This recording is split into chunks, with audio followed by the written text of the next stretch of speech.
जय हिंद दोस्तों, वंदे मातरम। नरेंद्र मोदी, जिनके के ऊपर हमारे देश के करोड़ों लोग इतना भरोसा करते हैं कि उनको प्रधानमंत्री का दूसरा टर्म दे दिया, वो भी ऐसे ही नहीं कि मिलीजुली सरकार में बने, बल्कि पूरे पूर्ण बहुमत के साथ उनको अगर प्रधानमंत्री बनाया है तो जाहिर सी बात है देश के करोड़ों लोग हैं जो कि उनके ऊपर काफ़ी भरोसा रखते हैं। लेकिन ये भरोसा तब कहीं ना कहीं हिल जाता है जब नरेंद्र मोदी सबके सामने लाइव आकर कहते हैं कि भाई अब मैं रिस्क नहीं ले सकता। नरेंद्र मोदी रिस्क नहीं ले सकते। आप ज़रा खुद सोचिए, अगर नरेंद्र मोदी ये बात कह रहे हैं कि भाई मैं रिस्क नहीं ले सकता, तो फिर हमारे देश में रिस्क लेगा कौन? मतलब हमारे देश में जो हमने इनके पहले वाले प्रधानमंत्री देखे थे, उनको हमने सिर्फ निंदा करते हुए देखा था, लेकिन नरेंद्र मोदी को हमने निंदा नहीं बल्कि एक्शन लेते हुए देखा, फिर चाहे वो किसी भी मोर्चे के ऊपर हो। हाँ, कुछ एक मोर्चों के ऊपर ज़रूर हमको सर झुकाना पड़ा, लेकिन उसके बावजूद भी हमारा सर कहीं झुका नहीं, और ओवरऑल जो हमारी रिस्पेक्ट पूरी दुनिया में बढ़ी है उसकी कोई सानी नहीं है। लेकिन ऐसे में प्रधानमंत्री नरेंद्र मोदी ने क्यों कहा है कि वो रिस्क नहीं ले सकते, अब वही हम जानने वाले हैं इस वीडियो में। प्रधानमंत्री नरेंद्र मोदी ने रक्षा क्षेत्र में आत्मनिर्भरता, मतलब कि अपने ऊपर ही सारी डिपेंडेंसी रखने की बात पर जोर देते हुए कहा कि कब तक हम वही हथियार इस्तेमाल करते रहेंगे या वही पुराने हथियारों को इस्तेमाल करने का रिस्क लेंगे जो दुनिया में बाकी लोगों के पास भी हैं। उन्होंने कहा कि ये बुद्धिमानी कहीं से कहीं तक नहीं है। दुनिया में 10 लोगों के पास जिस तरह के औजार हथियार हैं, वही औजार लेकर मैं अपने जवान को मैदान में उतारूं। पीएम ने कहा कि हो सकता है कि हमारे जवान की ट्रेनिंग अच्छी होगी और वो उस औजार का ज़्यादा अच्छा इस्तेमाल करके निकल जाए, लेकिन मैं कब तक ये रिस्क लेता रहूँगा? जो हथियार उसके हाथ, मतलब कि दूसरे देश की सेना के पास है, मैं ठीक वैसा ही हथियार लेकर मेरा जवान क्यों जाए? उसके पास में वो होगा जो उसने, मतलब कि दुश्मन ने सोचा भी नहीं होगा। वो समझे उससे पहले उसका खात्मा हो जाए, इतना तेज़ हथियार होगा। पीएम ने कहा कि ये मिजाज सिर्फ फौजियों को तैयार करने के लिए नहीं है, ये मिजाज उस पर भी डिपेंड करता है कि उसके हाथ में कौन सा हथियार है। मोदी ने कहा कि ये भी ज़रूरी है कि बीते दशकों में जो हुआ उससे हम सबक भी लेते रहें। इससे भविष्य का रास्ता बनाने में मदद मिलेगी।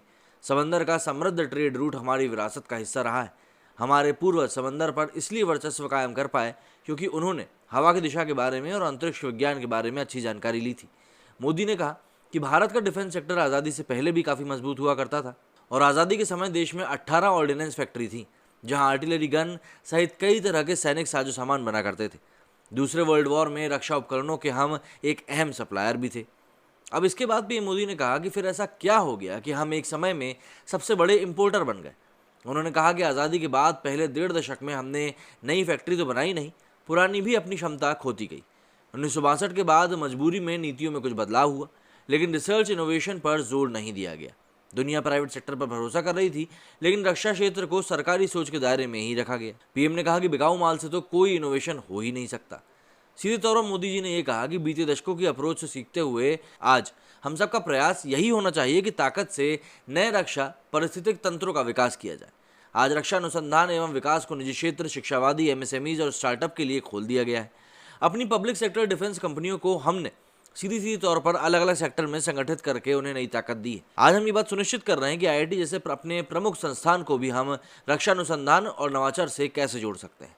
प्रधानमंत्री मोदी ने कहा कि हमारे युवाओं के लिए देश में तो अवसर हैं, लेकिन देश में अवसर सीमित थे। सेना को राइफल जैसे सामान्य अस्त्र के लिए भी विदेश में निर्भर रहना पड़ता था। उसके बाद हमको इसकी आदत हो गई। उस आदत को बाहर निकालने के लिए एक तरह से मनोविज्ञान सेमिनार भी करना पड़ेगा। पीएम ने कहा कि एक बार सेमिनार करिए कि बाहर की चीज़ों का मोह कैसे छूट सकता है। पीएम ने पहले की सरकारों के वक्त का जिक्र करते हुए कहा कि तब हर रक्षा सौदा विवादों में घिरा और सेना को उपकरणों के लिए दशकों का इंतजार करना पड़ता था। उन्होंने कहा कि विदेश पर निर्भरता हमारे आत्मसम्मान के साथ ही रणनीतिक रूप से भी बड़ा खतरा थी। पीएम ने कहा कि हमने कई प्रोजेक्ट को गति दी। जल्दी ही पहला स्वदेशी एयरक्राफ्ट कैरियर भी नेवी में कमीशन हो जाएगा। हमने सिर्फ डिफेंस बजट ही नहीं बढ़ाया, बल्कि उसका बड़ा हिस्सा भारतीय कंपनियों में खरीद पर भी लगाया। मतलब कि अब देसी चीज़ों के ऊपर ज़्यादा जोर दिया जा रहा है। रक्षा क्षेत्र में आत्मनिर्भरता को बढ़ावा देने के लिए एनआईआईओ को अगस्त 2020 में लॉन्च किया गया था। इस संगोष्ठी में रक्षा क्षेत्र में आत्मनिर्भरता को और बढ़ावा मिला और नौसेना की भारतीय उद्योग से सहभागिता को भी गति मिली। पीएम ने कहा कि आप अपने बच्चों को घर पर मान सम्मान प्यार ना दो और पड़ोसी दे, ऐसी उम्मीद तो बिल्कुल नहीं कर सकते। हम अपने हथियार उत्पादन की इज्जत नहीं करेंगे और चाहेंगे कि दुनिया इज्जत करे, ये संभव नहीं है। हमें खुद से शुरू करना होगा। जब भारत ने ब्रह्मोस को गले लगाया तो दुनिया उसे गले लगाने के लिए खड़ी हो गई। हमें अपनी चीज़ पर खुद गर्व होना चाहिए। पीएम ने कहा कि बीते 4 से 5 सालों में डिफेंस इंपोर्ट पर करीब 21% की कमी आई है। हमने पैसा बचाने के लिए कम नहीं किया, बल्कि उसका विकल्प खुद दिया। 8 सालों में डिफेंस एक्सपोर्ट 7 गुना बढ़ा है। 1980 में आज ही के दिन हमारे देश ने स्पेस टेक्नोलॉजी के क्षेत्र में आत्मनिर्भरता की ओर अपना पहला कदम बढ़ाया था। आज ही के दिन हमारे देश ने स्वदेशी प्रक्षेपण वाहन से स्वदेशी उपग्रह रोहिणी को सफलतापूर्वक लॉन्च भी किया था। ये राजनाथ सिंह ने बीच में आके कहा था। वैसे पीएम ने कहा कि राष्ट्रीय सुरक्षा के लिए खतरे भी व्यापक अब हो चुके हैं। युद्ध के तौर तरीके पहले से काफ़ी बदल चुके हैं। अब युद्ध साइबर स्पेस, आर्थिक स्पेस, सामाजिक स्पेस की तरफ बढ़ रहा है। क्रूड ऑयल वेपन में बदल रहा है। हर चीज़ को वेपन में तब्दील कर दिया गया है। इसलिए हमें भविष्य के मोर्चे के हिसाब से खुद को बदलना होगा। हमें भारत की डिपेंडेंसी के आत्मविश्वास को चुनौती देने वालों के खिलाफ भी युद्ध तेज करना चाहिए, चाहे वो देश के अंदर के हों या फिर बाहर के। मोदी जी ने कहा कि राष्ट्र रक्षा के लिए hall of the nation approach समय की एक बहुत बड़ी मांग है। उन्होंने साथ साथ ये भी कहा कि आज की डेट में इन्फॉर्मेशन को भी हथियार बना दिया गया। मिस इन्फॉर्मेशन इतनी तेज़ी से फैलाई जा रही है कि आप पहचान ही नहीं सकते कहाँ पे कौन सी चीज़ गलत है और कौन सी चीज़ सही है। इसीलिए फेक न्यूज़ को भी उन्होंने एक हथियार की तरह ही बताया कि कैसे फेक न्यूज़ को लोग हथियार की तरह इस्तेमाल करने लगे। मोटे मोटे तौर पर अब समय ये आ चुका है कि देश को एक सेल्फ डिपेंडेंसी को समझना होगा कि भाई अगर हम कोई चीज़ कर सकते हैं तो उसके लिए हमें खुद पे पहले भरोसा करना होगा, और अगर हमें खुद पे भरोसा करना है तो उसके लिए हमें आत्मविश्वास की ज़रूरत पड़ेगी, जो कि हमारी सरकार हमें देने के लिए तैयार है। मेरे सुनी फिलहाल इतना ही। जय हिंद, जय भारत।